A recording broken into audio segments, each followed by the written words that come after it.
मोदी सरकार की 11 साल पूरे होने पर है, जहां पर एक तरफ प्रदेश की बीजेपी सरकार सराहना कर रही है तो दूसरी तरफ मुख्य विपक्षी दल कांग्रेस नाराज नजर आ रही है। इस बात पर उत्तराखंड की महिला सशक्तिकरण एवं बाल विकास मंत्री रेखा आर्या ने कहा कि मोदी सरकार ने महिलाओं की बुनियादी जरूरतों को पूरा किया है, जिसके साथ महिलाओं को सरकारी नौकरियों में 33% आरक्षण देने का काम किया गया, जो कि सराहनीय है। वहीं दूसरी तरफ महिला कांग्रेस की प्रदेश अध्यक्ष ज्योति रौतेला ने रेखा आर्या पर निशाना साधते हुए कहा कि उत्तराखंड महिला अपराधों में 9 हिमालयी राज्यों में पहले स्थान पर आया है, लेकिन इस पर रेखा आर्या के कोई बयान नहीं देखने को मिले और मोदी सरकार में कोविड काल के दौरान हुई लोगों की मौत का आंकड़ा अभी तक जारी नहीं किया गया।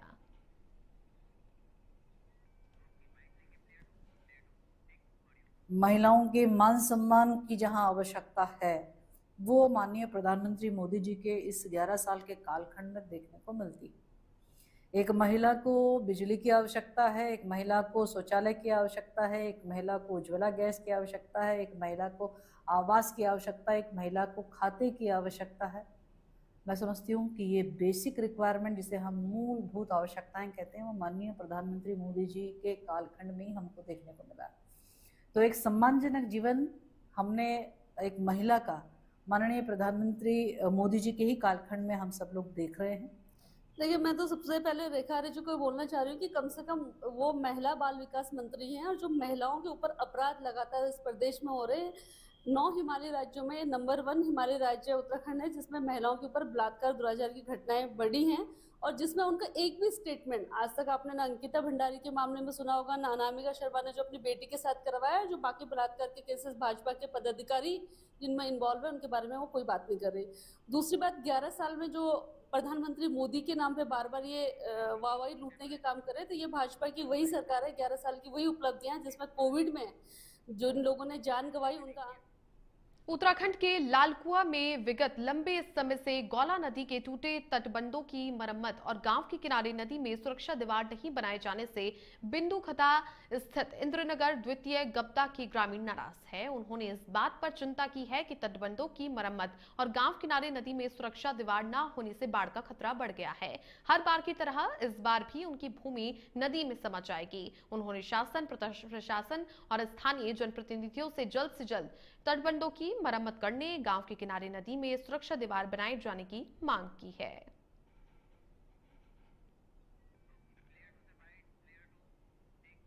ये 8 दिन में कुछ भी काम नहीं है। इनकी भारतीय जनता पार्टी की जुमलेबाजी है। जो भी यहाँ पर जनता ने जो जिन प्रतिनिधियों को चुना हुआ है, चाहे सांसद महोदय हों या विधायक, उन लोगों को गुमराह कर रहे हैं और यहाँ पर एक भी तटबंध उन लोगों ने आज तक न बनाए न कुछ किया। जून से मैं ये अभी 20 जून को मानसून आने वाला है और मौसम विभाग ने इसका अलर्ट जारी किया हुआ है, लेकिन अभी तक यहाँ पर एक भी तटबंध नहीं बना हुआ है। अरे आज तक हमने बाकी कुछ नहीं मांगा। हम कहने वाले थे हमें गौला से खतरा है, हमारी जो दीवार है मजबूत बन जाए। इतने सालों में हमने देखो इतना पैसा बर्बाद करा। हम लोगों ने कोई ये फ्री तो हम बैठे नहीं। 8 लाख 10 लाख रुपए हम लोगों ने यहाँ खर्च करके अपने लिए ठिकाना बनाया है।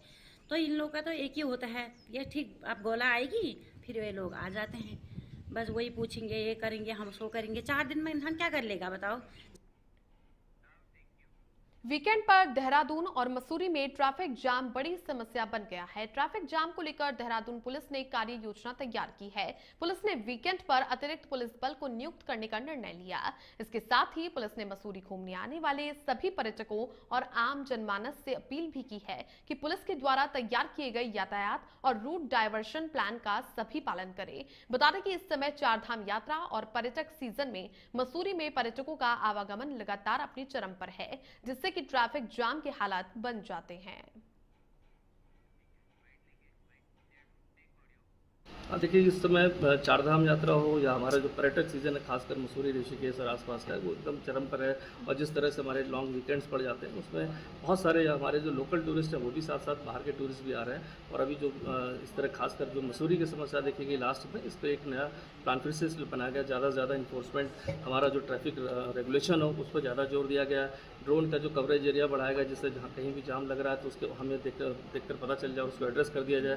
साथ ही साथ जो समस्या जो मेन पार्किंग की आ रही, क्योंकि लास्ट वीकेंड में देखा गया। जो हमारे जो नॉर्मल 7 से 8 हज़ार गाड़ियाँ जो मसूरी जाती हैं, उस पर जस्ट डबल 15,000 क्रॉस किया। और जो हमारी पार्किंग कैपेसिटी है उससे 10 गुना ज़्यादा गाड़ियाँ चूँकि जब आती हैं तो कहीं ना कहीं पार्किंग इशूज़ आ जाते हैं, वो होटल्स में और अन्य जगह पार्क नहीं हो पाती, तो रोड साइड में पार्क किया था। तो कोशिश है इस बार कि यात्रियों को अलग अलग मार्गों से थोड़ा डाइवर्जन और ज़्यादा। शुक्रवार की सुबह नेशनल हाईवे रामनगर काशीपुर पर एक अज्ञात व्यक्ति पर सड़ा गला शव मिला। वहीं आसपास से गुजर रहे लोगों ने पुलिस को सूचना दी। सूचना पर मौके पर पुलिस पहुंची और शव को कब्जे में लेकर उसकी शिनाख्त शुरू की। कोतवाल अरुण कुमार सैनी ने बताया कि बरामद शव करीब 5 से 6 दिन पुराना है, जिससे शिनाख्त होने में काफी दिक्कतें आ रही हैं। पुलिस फिलहाल मामले की जांच पड़ताल करने में जुटी हुई है।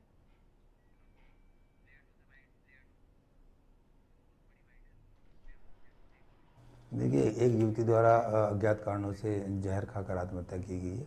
शव को हमारे द्वारा कब्जे में लिया गया है, पोस्टमार्टम के लिए भिजवा दिया है और इसके संबंध में